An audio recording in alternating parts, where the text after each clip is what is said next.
अच्छा देखो, लास्ट वाली क्लास में हम लोग है ना सिंप्लेक्स स्टार्ट किए थे, सिंप्लेक्स मेथड स्टार्ट किया था हमने। और वहां पर हमने सिंप्लेक्स टेबल बनाई थी, फर्स्ट टेबल। मैं थोड़ा सा अगर स्टेप्स के बारे में बताऊं तो पहली स्टेप होती है कि हमें है ना इनइक्वलिटीज के साइंस को हटाना होता है, हमें उसको इक्वलिटीज में कन्वर्ट करना होता है। कैसे कन्वर्ट करते हैं मैं तुम्हें ऑलरेडी बता चुका हूं। कैसे कन्वर्ट किया जाता है, लेस देन को, ग्रेटर देन को और इज इक्वल टू के साइन को। हमने उसको कन्वर्ट किया, सारे लेस देन के साइन थे तो हमने सब में सिलेक्ट वेरिएबल ऐड कर दिया और हमने फर्स्ट टेबल बना दी। बस मैं ये चीज बता देता हूं, फर्स्ट टेबल में जो सीजे है ना, सीजे वाले कॉलम को, यानी ये जो फर्स्ट वाला कॉलम है हमारा, मैं इसको और हाईलाइट कर देता हूं, ये वाला कॉलम जो हमारा सीजे वाला कॉलम है, उसको है ना हर एक कॉलम से मल्टीप्लाई किया जाता है। सीजे वाले कॉलम को इससे करेंगे, इससे करेंगे, सबसे करेंगे, और ये जो जेड जे आता है ना, ये इससे फाइंड आउट होता है। तो सीजे वाले कॉलम को सारे कॉलम से मल्टीप्लाई किया जाता है, तो जो रिजल्ट आता है फिर हम उसको जेड जे बोल देते हैं। ठीक है, और फिर उसके बाद सारी टेबल बन जाती है। कुछ चीजें यहाँ पे याद रखने की है, जैसे कि एनईआर की अगर प्रॉब्लम है ना, अगर प्रॉब्लम मैक्सिमाइजेशन की है तो एनईआर की मैक्सिमम पॉजिटिव वैल्यू हमारी की कॉलम की तरह काम में ली जाएगी। ठीक है, और रेशो में हमेशा, हाँ, मिनिमाइजेशन की हो तो मिनिमाइजेशन में सीखेंगे अपन, वहां पर अपन मिनिमम वैल्यू काम में लेते हैं नेगेटिव की, वो अपन मिनिमाइजेशन में सीखेंगे। अच्छा, रेशो की हमेशा मिनिमम पॉजिटिव वैल्यू काम में ली जाती है, हमेशा। चाहे क्वेश्चन मैक्सिमाइजेशन का हो चाहे क्वेश्चन मिनिमाइजेशन का हो, उससे कोई फर्क नहीं पड़ता। Minimum positive value of ratio. तो हमारा की कॉलम हो गया x1, क्योंकि है ना ये सेलेक्ट हुआ था, ये हमारा की कॉलम है, ये हमारी की रो है। ठीक है, और जो जहां पे इंटरसेक्शन आता है वहां पे हमारा की नंबर है। तो हमारी ये फर्स्ट वाली टेबल कंप्लीट हुई थी। सेकंड टेबल हम बनाते हैं। सेकंड टेबल,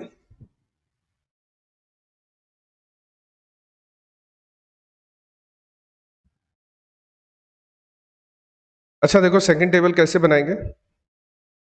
कॉलम सारे वो की वही रहने वाले जो हम टेबल बना रहे थे लास्ट वाले क्वेश्चन में भी। हम ये बना रहे हैं simplex table number 2।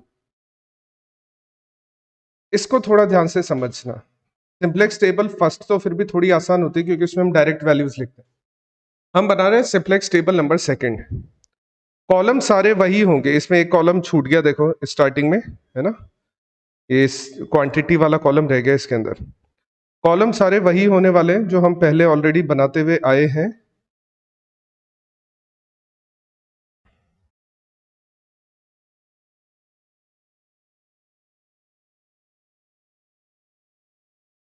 First column होगा वही सीजे का, सेकंड कॉलम होगा वही पीवी का, प्रोग्रामिंग वेरिएबल, थर्ड कॉलम होगा क्वांटिटी का। ठीक है, उसके बाद सारे वेरिएबल आ जाएंगे x1, x2 और s1, s2, s3, तीन वेरिएबल थे।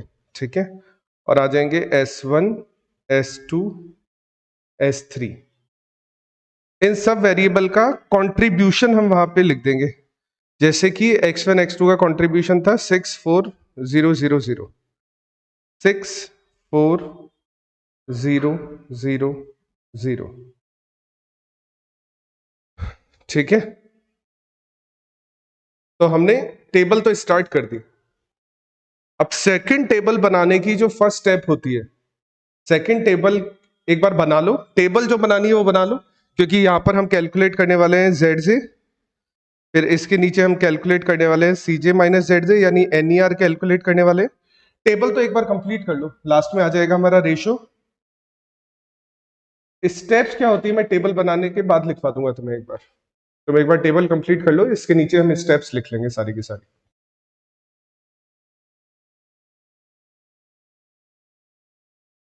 अभी हमने ये प्रोग्रामिंग वेरिएबल्स और इनके बारे में बात नहीं की, ये हम खुद अपने हिसाब से फिल करेंगे। कैसे फिल करेंगे वो मैं समझाऊंगा यहाँ पे।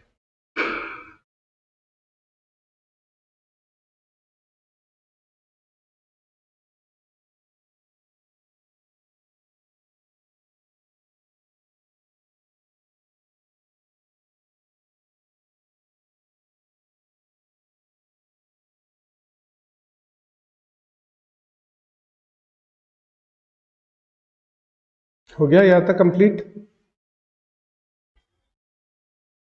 अच्छा, देखो हम ऑलरेडी है ना 5 स्टेप्स लिख चुके हैं। देखो तुम एक बार देखो लास्ट वाले फर्स्ट टेबल में ही 5 स्टेप्स लिख चुके हैं, चेक कर लो, है ना। हम उससे आगे ही कंटिन्यू करेंगे, step number 6। Step number 6, step number 6, ठीक है। स्टेप नंबर 6 है, ध्यान से सुनना, स्टेप नंबर 6, की कॉलम वेरिएबल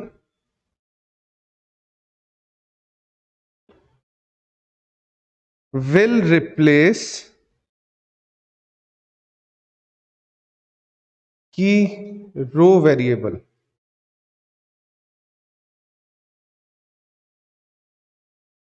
की कॉलम वेरिएबल विल रिप्लेस की रो वेरिएबल। स्टेप नंबर 6, की कॉलम वेरिएबल कौन सा था?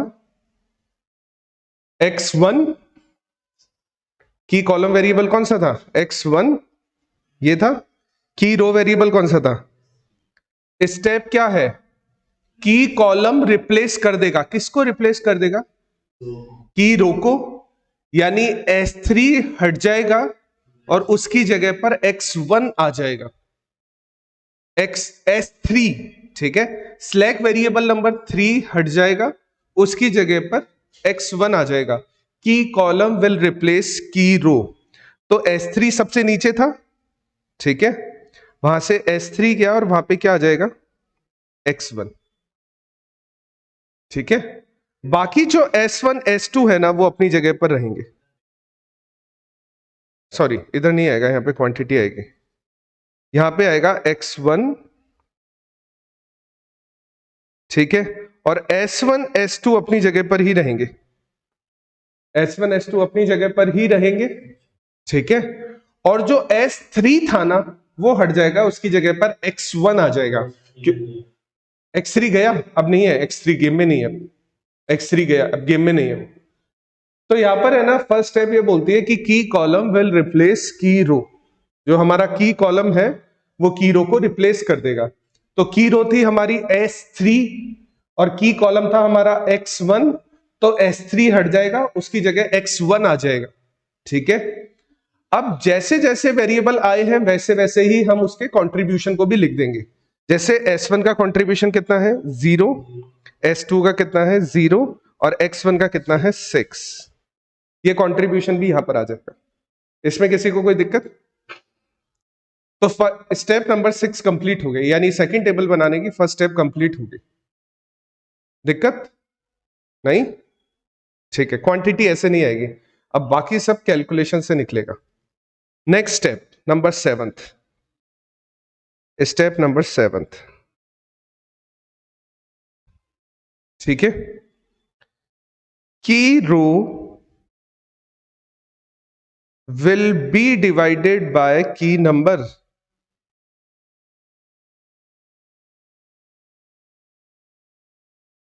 की रो विल बी डिवाइडेड बाय की नंबर।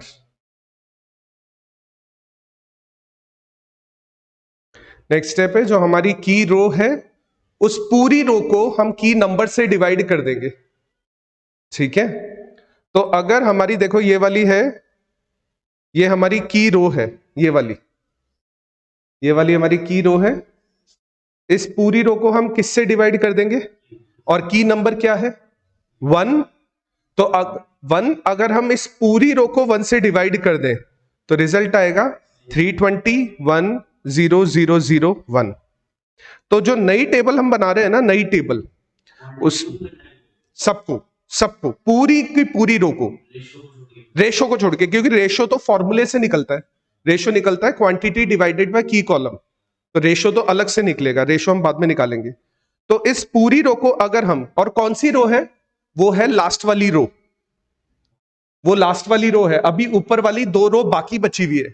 हम लास्ट वाली रो को 1 से डिवाइड कर देंगे तो नंबर आएगा 321,0,0,0,1। अच्छा, इसमें किसी को कोई दिक्कत है तो पूछ लो एक बार। स्टेप नंबर 7 में किसी को कोई दिक्कत है तो पूछ लो। कि हमने उसको एज इट इज क्यों लिख दिया। वो एज इट इज इसलिए आई है क्योंकि हमने उसको 1 से डिवाइड किया है वहां पर, तो 1 से डिवाइड करेंगे तो उसका एज इट इज आना ही आना है उसको। ठीक है, स्टेप नंबर 8,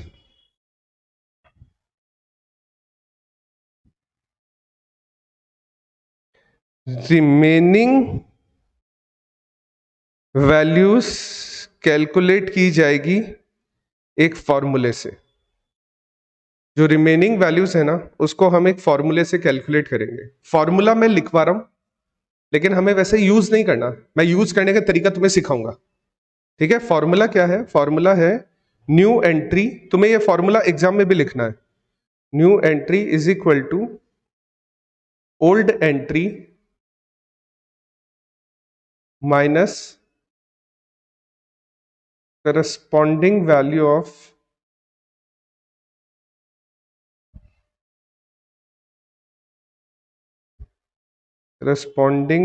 of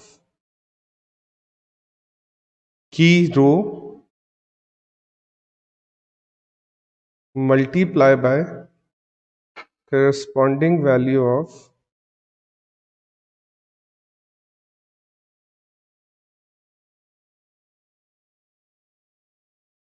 की कॉलम। ये फॉर्मूला ऐसा होता है। अब इसको यूज कैसे करते हैं वो मैं समझाता हूं।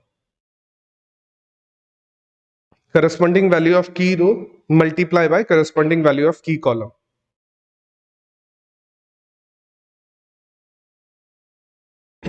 सारी स्टेप्स कंप्लीट हो गई अपनी।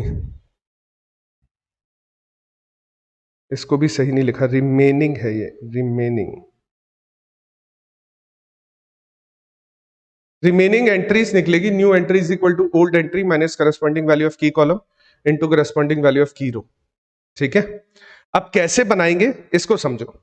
हमें देखो दो रो फिल करनी है, हमें S1 रो फिल करनी है और हमें S2 वाली रो फिल करनी है पूरी की पूरी। ठीक है, तो हम क्या करेंगे, हमें दो रो फिल करनी है S1 और S2। S1 फिल करनी है और S2 फिल करनी है। मेरे को है ना S1 की सारी पुरानी एंट्रीज बता दो। S1 की सारी पुरानी एंट्रीज क्या है? S1 की सारी पुरानी एंट्रीज फर्स्ट टेबल में है, सारी की सारी एंट्रीज फर्स्ट टेबल से ही देखेंगे। 720 12100। S1 की सारी पुरानी एंट्रीज है 720 12100। S1 की सारी पुरानी एंट्रीज है। इनके आगे हम माइनस का साइन लगा देते हैं क्योंकि फॉर्मूला होता है ओल्ड एंट्री माइनस। तो हमने ओल्ड एंट्रीज उतार ली, माइनस कर दिया। अब हमें S2 भी चाहिए ना, तो S2 की भी सारी पुरानी एंट्रीज देख लेते हैं। 780 21010 780 21010। इनके आगे भी हम माइनस का साइन लगा देते हैं। ठीक है, तो मैंने क्या किया है, मेरे को है ना दो नई रो बनानी है क्योंकि अभी हमारे पास सेकंड टेबल में देखोगे ना तो S1 और S2 खाली पड़े हुए हैं भी सारे नंबर्स। तो हमें S1 और S2 के सारे नंबर्स फिल करने हैं। तो अगर हमें S1 S2 के सारे नंबर्स फिल करने हैं तो फर्स्ट टेबल में से S1 की सारी एंट्रीज मैंने नोट डाउन कर ली, S2 की सारी एंट्रीज मैंने नोट डाउन कर ली। ठीक है, अभी अभी हमने जो रो बनाई है सेकंड टेबल में, एक रो तो बन गई है ना हमारी, क्योंकि वो तो बन गई है की रो विल बी डिवाइडेड बाय की नंबर से। वो बन गई है हमारी 7th नंबर वाली स्टेप से। उस रो को एज इट इज लिख देंगे यहां पे।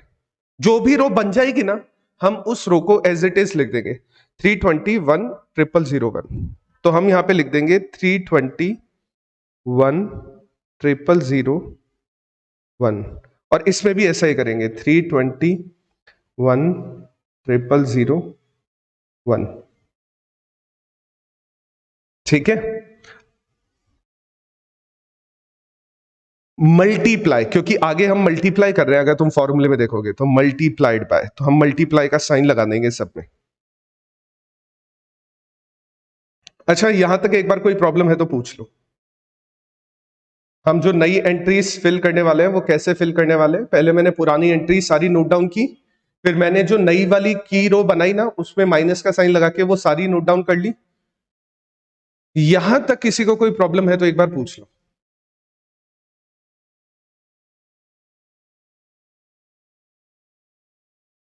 नहीं? अब लास्ट वाला देखो, है ना, मैं तुम्हें एक चीज बता देता हूं, थोड़ा डिटेल में हो जाएगा लेकिन थोड़ा बताना पड़ेगा। ओल्ड एंट्री तो तुम समझ ही गए, माइनस हमने लिया है करस्पॉन्डिंग वैल्यू ऑफ की रो। ये वाली हमारी की रो आ रही थी ना लास्ट वाली टेबल में, तो जैसे हम लिखेंगे 720 यहां पे लिखेंगे तो उसके करस्पॉन्डिंग में क्या वैल्यू आएगी? 320 आएगी।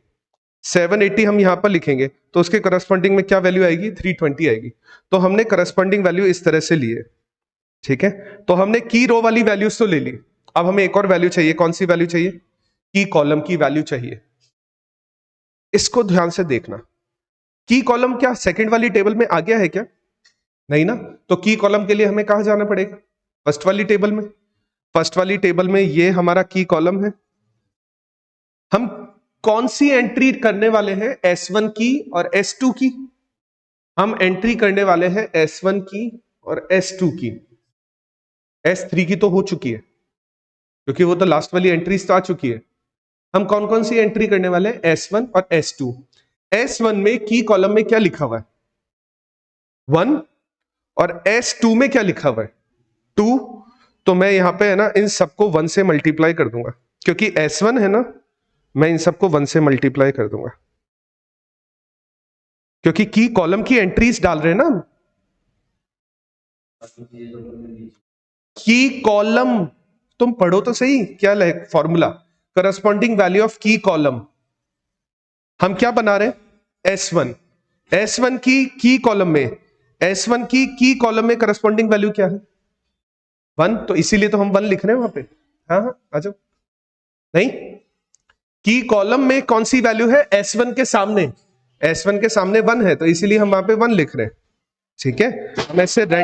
हम ऐसे रैंडम नहीं डाल रहे हैं वहां पर वैल्यूज। अच्छा, S2 के सामने कौन सी वैल्यू लिखी हुई है की कॉलम में? 2। इसीलिए हम वहां पे 2 लिख रहे हैं। इसलिए हम S2 में 2 की एंट्री करेंगे। दिक्कत किसी को?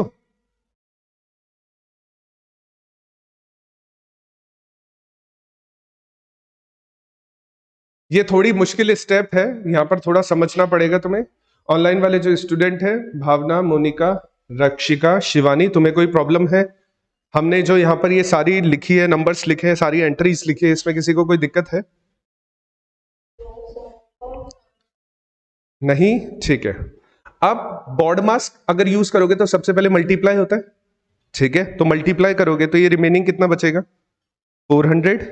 ये रिमेनिंग कितना बचेगा? 0। ये रिमेनिंग कितना बचेगा? 2। ये रिमेनिंग कितना बचेगा? 1।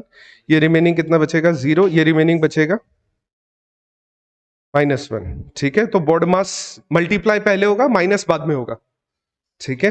अच्छा, इधर स्टार्ट करोगे तो ये हो गया 640, मतलब बचा 140। ये रिमेनिंग बचा 0। ये रिमेनिंग बचा 1।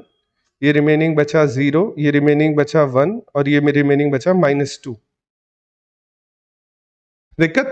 सारी की सारी नई एंट्रीज आ गई हमारे पास में। इसको सॉल्व करने के बाद में इज इक्वल टू में क्या आ जाएगा? नई एंट्री। तो न्यू एंट्री आ गई 400 0 2 1 0 -1। 400 0 2 1 0 -1। और तुम लोग लेट हो गए आज, दिक्कत हो जाएगी इसमें, इस पॉइंट में तुम्हें। 140 0 1 0 1 -2। 140 0 1 0 1 -2। ये सारी एंट्रीज कर दी हमने। पहले Z से, फिर NER, फिर रेशो का नंबर आएगा। पहले Z से, फिर NER, फिर रेशो का नंबर आएगा। फिलहाल देखो, हमने टेबल फिल कर लिए, हमने S1 S2 और X1 की सारी वैल्यूज फिल कर लिए। इसमें किसी को कोई दिक्कत है? कुछ पूछना है? पहले यहीं पे क्लियर कर लो, क्योंकि अब ये सारी स्टेप्स है ना, बार बार रिपीट होती रहेगी। नहीं? चलो, सबसे पहले Z से कैलकुलेट करते हैं। तो Z से कैलकुलेट करने का तरीका मैं तुम्हें दोबारा से बताता हूं। जो ये फर्स्ट वाला कॉलम है ना CJ, ये फर्स्ट वाला जो कॉलम है CJ वाला कॉलम, ये बाकी सारे कॉलम से मल्टीप्लाई होने वाला है। फर्स्ट वाला कॉलम जो सीजे का कॉलम है वो बाकी सारे कॉलम से मल्टीप्लाई होने वाला है। तो यहां पर जेड की एंट्रीज में करना स्टार्ट कर रहा हूं। सबसे पहले एंट्री हो जाएगी 1920। इनको टोटल मल्टीप्लाई कर दोगे और ऐड करके लिख दोगे। तो जैसे 0 को 400 से मल्टीप्लाई करोगे 0 हो जाएगा, 0 को 140 से मल्टीप्लाई करोगे 0 हो जाएगा, लेकिन 6 है ना 320 से मल्टीप्लाई होगा, और 6 जब 320 से मल्टीप्लाई होगा तो 1920 हो जाएगा इसका टोटल। किसी को कोई दिक्कत? जेड की फर्स्ट वाली एंट्री 1920 आ रही है। जेड की सेकेंड एंट्री आएगी 6, थर्ड एंट्री आएगी 0, फोर्थ एंट्री आएगी 0, फिफ्थ एंट्री आएगी 0, और लास्ट वाली एंट्री आएगी 6। ये जेड की सारी एंट्रीज है। ये जेड की सारी एंट्रीज है हमारे पास में।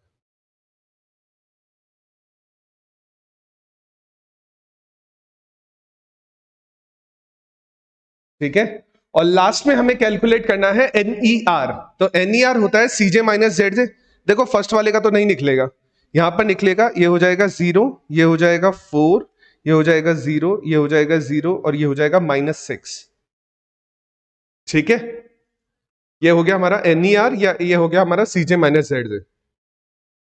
NER की कौन सी वैल्यू को सेलेक्ट किया जाता है एज ए की कॉलम? सबसे बड़ी पॉजिटिव वैल्यू, पॉजिटिव वैल्यू को। ठीक है, maximum positive value of NER will be selected as key column.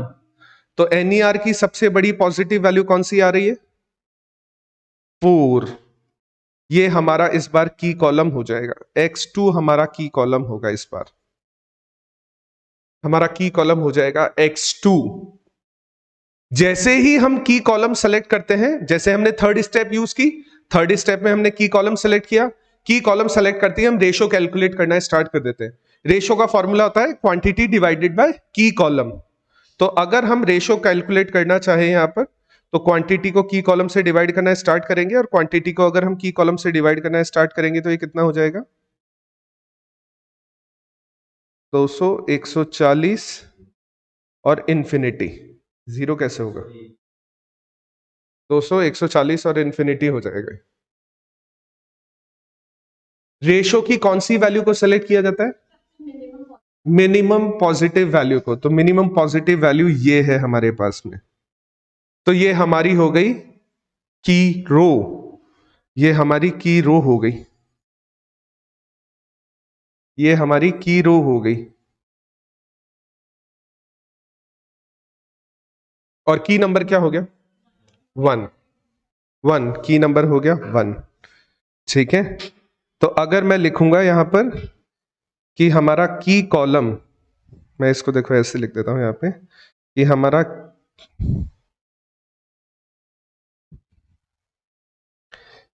ये स्टेप है ना बहुत इंपॉर्टेंट थी। की कॉलम, की कॉलम है हमारा X2, इस बार X2 आया है। की रो आई है हमारी S2, और की नंबर आया है हमारा की नंबर 1 आया। नहीं, की नंबर 1 कैसे हुआ? हाँ ठीक है, 1 हो गया, की नंबर 1 हो गया, की नंबर आया है 1।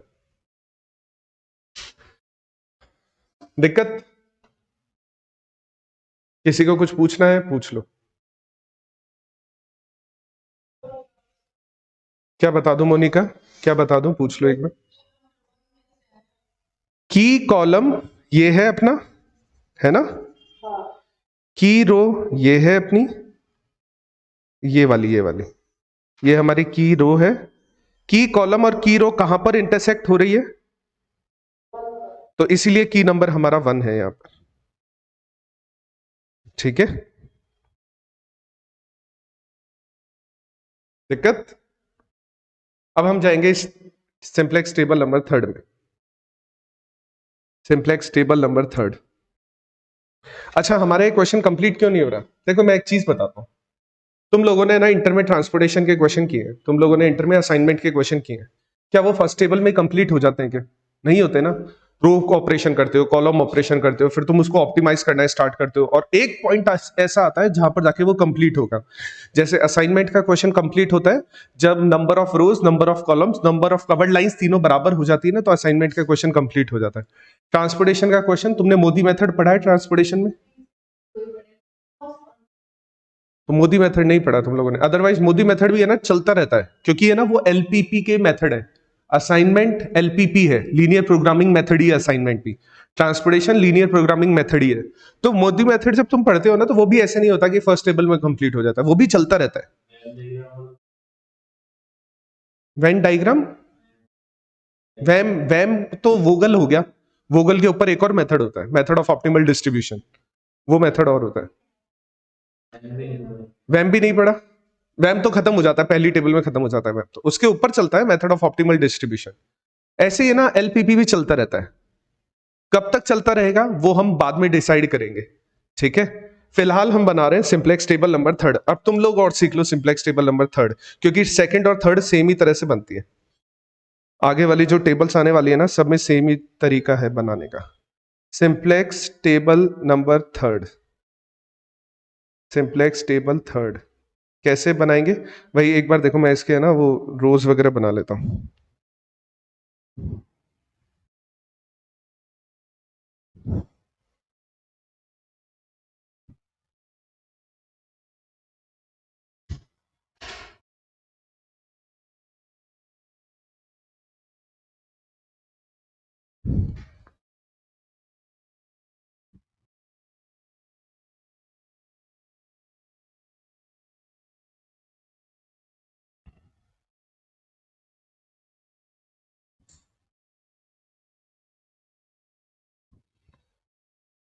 टेबल तो वही है, ठीक है, वैसा ही तरीका है।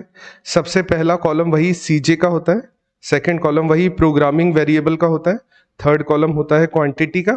फिर है ना सारे वेरिएबल्स आ जाते हैं, x1, x2, s1, s2, s3, सारे वेरिएबल्स आ गए, उनका कंट्रीब्यूशन भी आ जाता है। तो सब वेरिएबल का कंट्रीब्यूशन था 64000, तो ये आ जाता है 64000,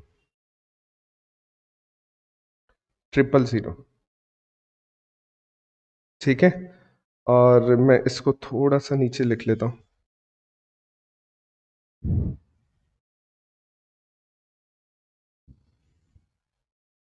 तो 64000 सब कुछ ये हो गया। अब स्टार्ट, अब देखो जैसी है ना सेकंड टेबल बनती है ना, वैसी ही थर्ड टेबल बनती है, सारी स्टेप सेम।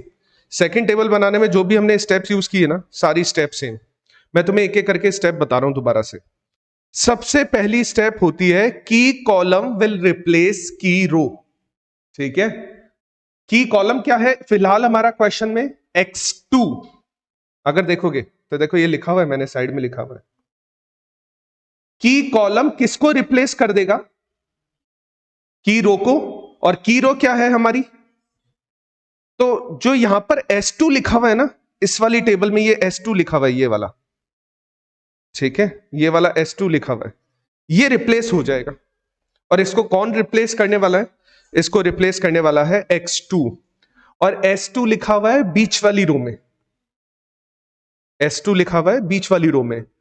फर्स्ट और लास्ट वाले प्रोग्रामिंग वेरिएबल सेम ही रहेंगे, यानी S1 अपनी जगह पर रहेगा, x1 अपनी जगह पर रहेगा, S2 रिप्लेस हो जाएगा, और S2 रिप्लेस होके उसकी जगह पर आ जाएगा x2।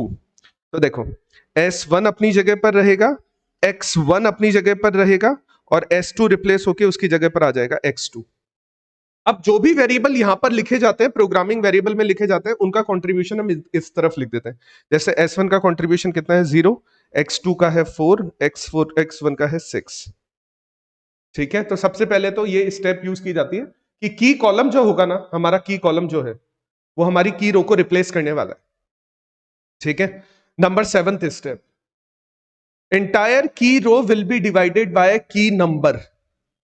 तो हमारी की रो ये थी, दोबारा से बता देता हूं, ये हमारी की रो थी,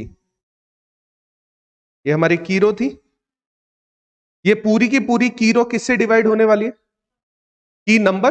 की नंबर हमारा 1 है, तो ये पूरी की पूरी की रो किससे डिवाइड होने वाली है, की नंबर से। तो हम उस पूरी रो को की नंबर से डिवाइड कर देंगे। तो इसको अगर 1 से डिवाइड करेंगे तो सेम ही रिजल्ट आएगा। क्यों? 1 से डिवाइड करोगे तो सेम ही आएगा। 1 से डिवाइड कर रहे हो ना, तो 1 से डिवाइड करोगे तो सेम ही रिजल्ट आएगा, क्योंकि 1 से डिवाइड करने पर चेंज नहीं होगा। और इवन क्वांटिटी भी डिवाइड होगी, क्वांटिटी नहीं छूटेगी, क्वांटिटी भी डिवाइड होगी। तो जो रिजल्ट आएगा वो आएगा 140 0 1 0 1 -2। रिजल्ट आएगा 140 0 1 0 1 -2। ये रिजल्ट आएगा। ये स्टेप नेक्स्ट थी हमारी, स्टेप नंबर 7 थी। की रो विल बी डिवाइडेड बाय की नंबर। अच्छा, बाकी जो दो रो खाली रह गई, अभी देखो दो रो खाली है हमारे पास में, S1 और X1 दो रो खाली है। इन दो रो को हम फिल करेंगे। S1 को भी हम फिल करेंगे वैसे ही, और X1 को भी हम फिल करेंगे। कैसे फिल करेंगे मैं तुम्हें तरीका बताता हूं। S1 की सारी पुरानी एंट्रीज लिख लेंगे हम, जो भी हमारी S1 की पुरानी एंट्रीज है ना, वो सारी एंट्रीज लिख लेंगे। तुम तरीका सीखो, ठीक है, लिख बाद में लेना एक बार, है ना। सारी पुरानी एंट्रीज क्या है? 400 02 10 -1। तो S1 की सारी पुरानी एंट्रीज 400 02 10 -1, यही थी सारी एंट्रीज। दोबारा से बता देता हूं, सिंप्लेक्स टेबल नंबर 2 में अगर देखोगे तो 400 02 10 -1, तो मैंने यहां पे लिख दिया 400 02 10 -1, ठीक है। इनके आगे माइनस का साइन लगाओगे। अब हमें एक और चाहिए, X1 भी चाहिए। X1 की सारी पुरानी एंट्रीज लिख लेता हूं मैं। तो X1 की सारी पुरानी एंट्रीज क्या हो जाएगी? 321 0001, है ना। ये हो जाएगा 321 0001। इनके आगे भी मैं माइनस का साइन लगा दूंगा। तो मैंने S1 और X1 की सारी पुरानी एंट्रीज लिख ली, क्योंकि फॉर्मूला होता है ओल्ड एंट्री माइनस, तो ओल्ड एंट्री मैंने सारी की सारी लिख ली है। अब माइनस का साइन भी मैंने यहां पे यूज कर लिया। अब माइनस होता है सबसे पहले जो नई रो हमने बनाई है, सबसे पहले जो नई वाली रो हमने बनाई है ना, वो माइनस हो जाएगी यहां पे। तो ये हो जाएगा 140 0 1 0 1 -2, 140 0 1 0 1 -2। दोनों में सेम आएगी एंट्रीज ये वाली। फिर हम मल्टीप्लाई का साइन लगाएंगे, क्योंकि फॉर्मूला में ऐसा ही होता है, old entry minus corresponding value of की row multiply by corresponding value of की कॉलम। तो हमने की रो वाली सारी एंट्रीज लिख दी। देखो ये पुरानी टेबल में की रो थी ये वाली, तो हमने इस की रो की सारी एंट्रीज लिख दी यहां पर, ठीक है। अब हमें की कॉलम की एंट्रीज लिखनी है। की कॉलम क्या सिंप्लेक्स टेबल नंबर 3 में है क्या? नहीं है। कौन सी टेबल में है? सेकंड में है। तो सेकंड में हम की कॉलम पे जाते हैं। ये रहा हमारा की कॉलम, ये हमारा की कॉलम है। हम कौन सी एंट्री करने वाले हैं? S1 की। S1 और S1 में क्या नंबर लिखा हुआ है की कॉलम में? 2। S1 में 2 लिखा हुआ है और X1 में 0 लिखा हुआ है। तो हम, है ना, मैं दोबारा समझाता हूं, हम चेक करते हैं की कॉलम की एंट्रीज को। 3 एंट्रीज है की कॉलम में, 2 1 0। अब इसमें से हम केवल 2 एंट्री पिक करने वाले हैं। कौन कौन सी एंट्री पिक करने वाले हैं? हम 2 रो बना रहे हैं, S1 और X1। तो हम S1 वाली एंट्री पिक करेंगे। तो S1 वाली एंट्री कितनी हो जाएगी? S1 वाली एंट्री 2 है और X1 वाली एंट्री, तो हम दोनों नंबर पिक कर लेंगे। तो S1 को तो हम 2 से मल्टीप्लाई कर देंगे सबको, और इनको हम 0 से मल्टीप्लाई कर देंगे। अच्छा, अब इसका रिजल्ट आएगा 120 आएगा ना। हाँ, 120 आएगा। इसका रिजल्ट आएगा 0, इसका रिजल्ट आएगा 0, इसका रिजल्ट आएगा। बॉड मास पहले ना मल्टीप्लाई करना है, ये ध्यान रखना, पहले मल्टीप्लाई होगा, फिर आएगा 1, फिर आएगा -2, और फिर आएगा, ये हो जाएगा 4 ये 3 आ जाएगा। क्यों 1 क्यों आएगा? 2 2 4, -4 वो प्लस का हो जाएगा, और एक -1 है तो -1 प्लस का 4 3 आ जाएगा। ये तो है ना, इन एंट्रीज पर ध्यान देना तुम थोड़ा सा। अच्छा नेक्स्ट ये हो जाएगा, देखो अगर 0 से मल्टीप्लाई हो ही रहे हैं तो ये वाला जो ये वाला एरिया, ये पूरा का पूरा 0 ये हो जाएगा, ये वाला एरिया। तो बाकी सारी एंट्रीज जो पहले वाली लिखी हुई है ना, वो सारी की सारी एंट्रीज एज इट इज आ जाएगी। यानी ये आ जाएगी 320 1 0 0 0 1। अब ये वाली सारी एंट्रीज है ना, मैं यहां पर नोट डाउन कर दूंगा। S1 वाली एंट्रीज तो मैं यहां पर लिख देता हूं 120 0 0 1 -2 3, और बाकी एंट्रीज में यहां पे लिख देता हूं 320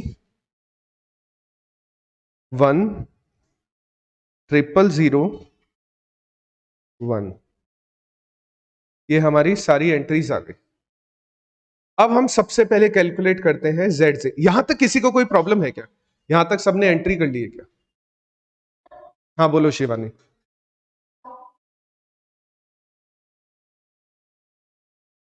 ये वाला, इसकी बात कर रहे हो तुम?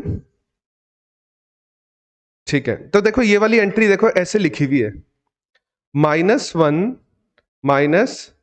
-2 तो सबसे पहले ये दोनों मल्टीप्लाई होंगे, ये कितने हो जाएंगे? ये -4 हो जाएगा ना, -4 हो जाएगा ये, है ना। अब ये ब्रैकेट ओपन होते ही ये क्या हो जाएगा? +4। तो एक तरफ तो लिखा हुआ है -1, एक तरफ लिखा हुआ है +4, तो रिजल्ट क्या आएगा? ठीक है, तो इसकी अब हमें जरूरत नहीं है। अच्छा, टेबल फिल हो गई। टेबल फिल होते ही सबसे पहले नंबर आता है ZJ का। टेबल फिल होते ही सबसे पहले नंबर आता है ZJ का। अच्छा, ZJ कैसे सॉल्व किया जाता है एक बार और समझ लो। ये जो पहला वाला कॉलम है CJ वाला कॉलम, फर्स्ट ये CJ वाला जो कॉलम है ना, ये वाला कॉलम, ये सारे कॉलम से मल्टीप्लाई हो जाएगा और इसका हम टोटल कर देंगे। तो सबसे पहला ZJ कितना आएगा? ये आ जाएगा 560, तो ये हो गया, और 1920 ये हो गया, तो 2480। अच्छा 2480। नेक्स्ट हो जाएगा 6, नेक्स्ट हो जाएगा 4, नेक्स्ट हो जाएगा 0, नेक्स्ट हो जाएगा 4, नेक्स्ट हो जाएगा -2, और CJ ZJ, या इसको हम NER भी बोल सकते हैं। तो फर्स्ट वाला तो नहीं निकलेगा, फिर आएगा 0 0 0 -4 और 2 प्लस का 2। CJ ZJ प्लस का 2 होगा, है ना। -4 क्यों आया? CJ में से ZJ माइनस करो, ठीक है, तो -4 आ जाएगा। CJ ZJ की कौन सी वैल्यू को सेलेक्ट किया जाता है? तो मैक्सिमम पॉजिटिव वैल्यू कौन सी है इसमें?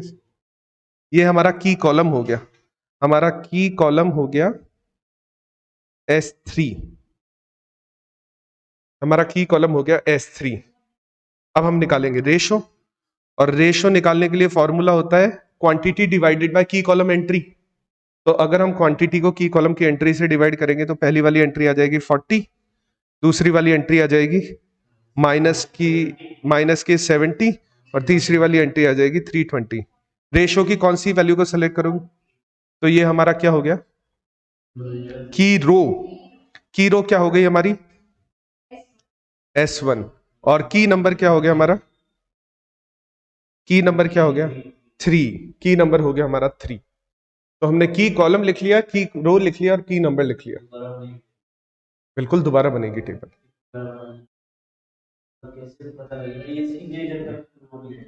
जब तक हाँ CJ ZJ की सारी एंट्री नेगेटिव या जीरो नहीं हो जाए, क्योंकि है ना CJ ZJ की सारी एंट्री जैसे ही नेगेटिव या जीरो होगी ना, की कॉलम सेलेक्ट ही नहीं होगा, क्योंकि की कॉलम तभी सेलेक्ट होगा जब मैक्सिमम पॉजिटिव वैल्यू आएगी। अगर सारी वैल्यू या तो नेगेटिव आ रही है या जीरो आ रही है तो की कॉलम सेलेक्ट नहीं होगा। अगर की कॉलम सेलेक्ट नहीं होगा तो रेशो नहीं निकलेगा, और अगर रेशो नहीं निकलेगा तो की रो नहीं निकलेगी, की रो नहीं निकलेगा तो की नंबर नहीं निकलेगा, और हम अगली स्टेप पर जा ही नहीं पाएंगे, क्योंकि अगली स्टेप स्टार्ट करने के लिए की कॉलम, की रो, की नंबर सबकी जरूरत पड़ती है हमें, तो हम अगली स्टेप पर जा ही नहीं पाएंगे। तो इसलिए हमें क्या करना पड़ेगा, अगली स्टेप, अगली टेबल बनानी पड़ेगी, सिंप्लेक्स टेबल नंबर 4। नहीं आएगा? तुम्हारा फर्स्ट क्वेश्चन है, तुमने इससे पहले कभी सिंप्लेक्स आज तक पढ़ा ही नहीं है, तुम्हें फर्स्ट क्वेश्चन है ना, इसलिए ज्यादा टाइम लग रहा है। जब तुम 3 4 5 क्वेश्चन कर लोगे ना, मैं हाईएस्ट बता रहा हूं, हाईएस्ट 15 मिनट लगते हैं, हाईएस्ट, चाहे कितना भी बड़ा क्वेश्चन हो। अभी तो ये बहुत छोटा क्वेश्चन है, सीरियसली बता रहा हूं मैं तुम्हें, कितना भी बड़ा क्वेश्चन हो 15 मिनट से ऊपर नहीं लगता। हम बना रहे हैं सिंप्लेक्स टेबल नंबर 4।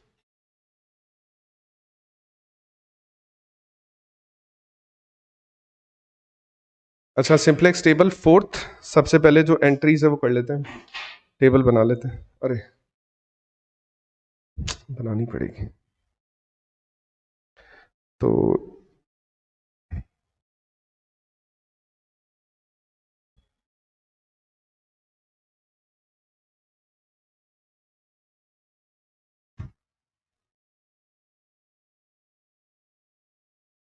अच्छा भाई,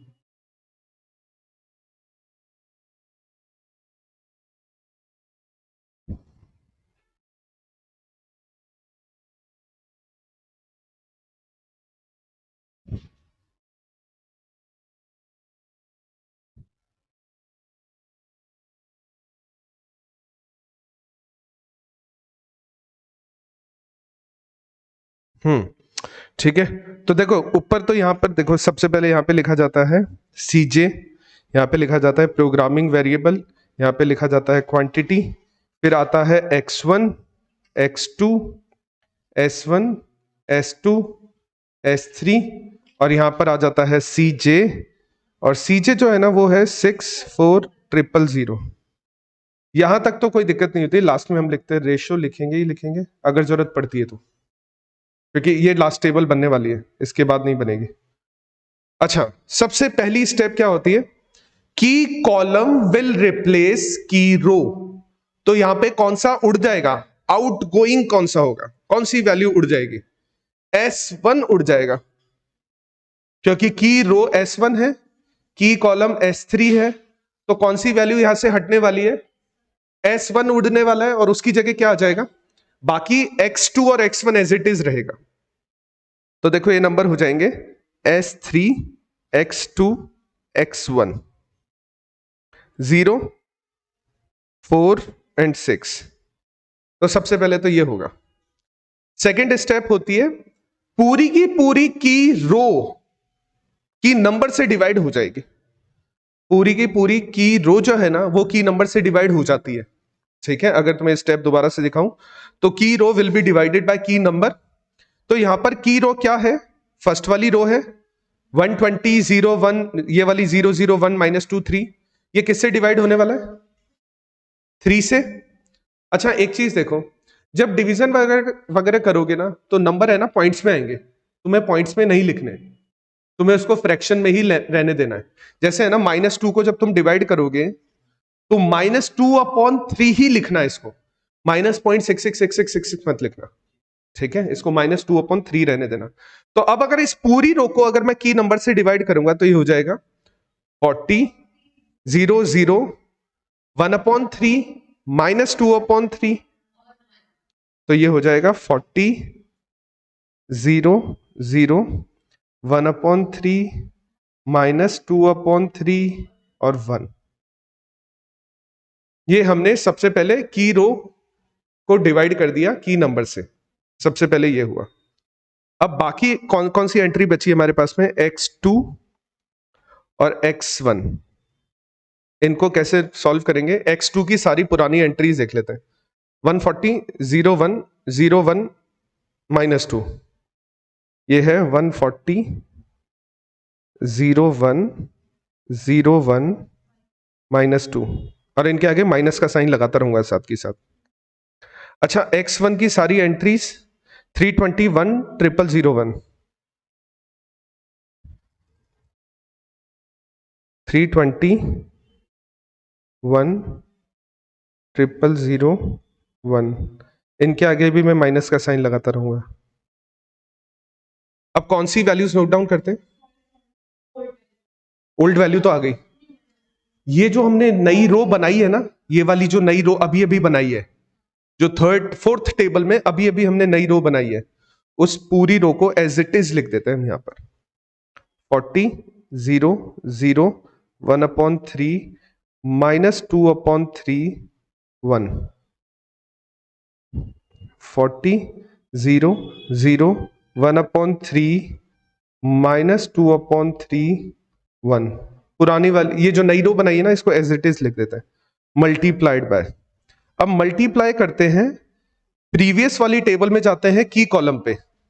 प्रीवियस वाली टेबल में हम की कॉलम पे जाते हैं और की कॉलम में एंट्रीज ढूंढते हैं x2 और x1 वाली। तो x2 और x1 वाली क्या क्या एंट्रीज आ जाएगी? -2 एंड 1, क्योंकि की कॉलम ये वाला है हमारा, ये वाला की कॉलम है। तो हम बना रहे हैं x2 पे -2 आएगी और 1 आएगी उस पे, तो -2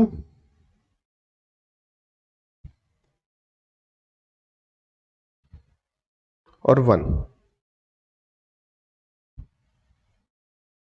अब थोड़ी कैलकुलेशन ध्यान से करेंगे तो पहला वाला हो जाएगा 1 2 320। 320 हो जाएगा ना फर्स्ट वाला? नहीं, 220, सॉरी, फर्स्ट वाला 220 हो जाएगा। नहीं, प्लस का, क्योंकि 40 माइनस का 40 जब -2 से मल्टीप्लाई होगा तो 80 हो जाएगा वो, और 80 जब 140 में ऐड होगा तो 220 हो जाएगा वो। नहीं है ना? ये छोड़ी, ये जोड़ बाकी है तो तुम्हें आना चाहिए ये तो। नेक्स्ट क्या लिखूं मैं? 0। नेक्स्ट क्या लिखूं मैं? 1। नेक्स्ट क्या लिखूं मैं? +2/3। -2/3 नहीं, +2/3। नेक्स्ट क्या लिखूं मैं? -4/3 नहीं आएगा, 1 -4/3 आएगा।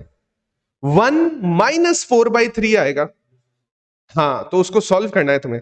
ये आएगा 1 -4/3, तो ये हो जाएगा माइनस का 1/3। ऐसे मत कर देना, 4/3 डायरेक्ट ही लिख दो। ये कितना आ जाएगा? 0। ठीक है, और ये कितना आ जाएगा सबसे पहले? 280। Next 1, next 0, next -1/3, next +2/3, next 0। ये सारी एंट्रीज हो गई। तो हमारी सारी एंट्रीज हम यहां पे लिख लेते हैं, 220 0 1 2/3 -1/3 और ये हो जाएगा 0।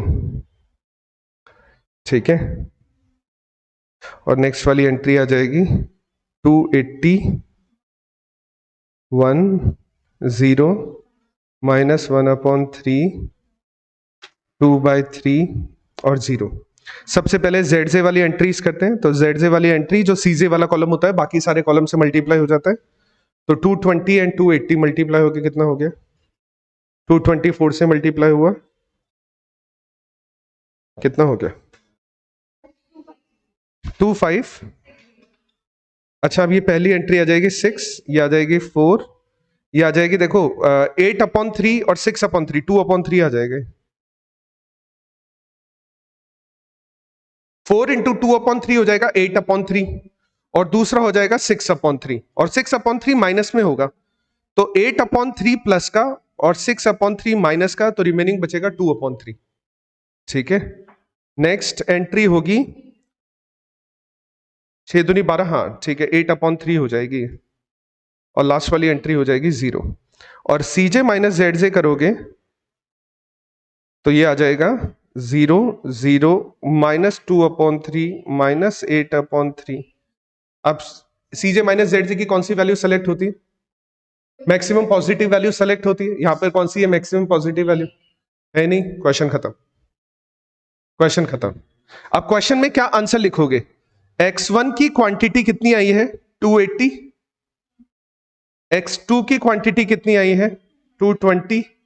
और मैक्सिमाइज z कितना आया है? z 2560। ये हमारा फाइनल आंसर है। और अगर सेम क्वेश्चन हमने किया था ग्राफिकल से भी, तो वहां पर भी सेम ही आंसर आ रहा था 280, 220। देखो आंसर आ रहा था 280, 220 और 2560। यहां पर भी हमारा सेम आंसर आ रहा है 280, 220 और 2560। तो है ना, अगर क्वेश्चन है ना, जब तक स्पेसिफाई नहीं करेगा ना सिंपलेक्स मेथड से करना है, तुम ग्राफिकल मेथड से कर सकते हो अगर केवल दो ही वेरिएबल हो तो, x1 x2। अगर x3 आ जाता है ना, तब केस चेंज हो जाता है, तब ग्राफिकल लगेगा ही नहीं, तब तो तुम्हें सिंपलेक्स यूज करना पड़ेगा। कहां था? S3 था, वो तो हमने खुद ने डाला था। कहां था x3? और किसी क्वेश्चन में होगा, और किसी क्वेश्चन में होगा, मैं उसकी बात नहीं कर रहा, मैं इस क्वेश्चन की बात कर रहा हूं। इस क्वेश्चन को है ना तुम ग्राफिकल से भी कर सकते थे, क्योंकि कहीं भी ऐसा स्पेसिफिकली नहीं बोला था कि तुम्हें सिंप्लेक्स से ही करना है या तुम्हें ग्राफिकल से ही करना है। ठीक है, कल एक और क्वेश्चन करते हैं, आज के लिए फिर इतना ही काफी है। कल एक और क्वेश्चन स्टार्ट करते हैं, इसको देख लेना एक बार, तुम लोग समझ लेना। कल हम एक और क्वेश्चन ट्राई करते हैं फिर सिंप्लेक्स का।